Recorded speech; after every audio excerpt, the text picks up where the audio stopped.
बच्चे घरों पर रहेंगे, बड़े भी बच्चों को वक्त दे पाएंगे। हुकूमत ने आम तातील का ऐलान कर दिया, नोटिफिकेशन भी जारी कर दिया गया।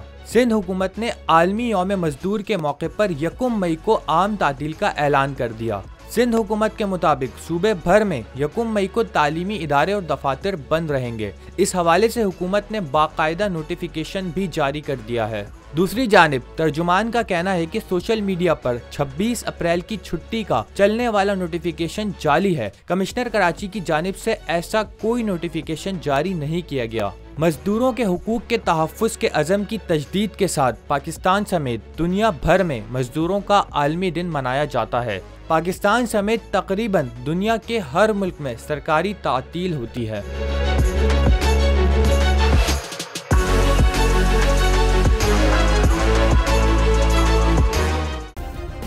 सब्सक्राइब करें और बेल दबाएं ताकि कोई खबर रह न जाए।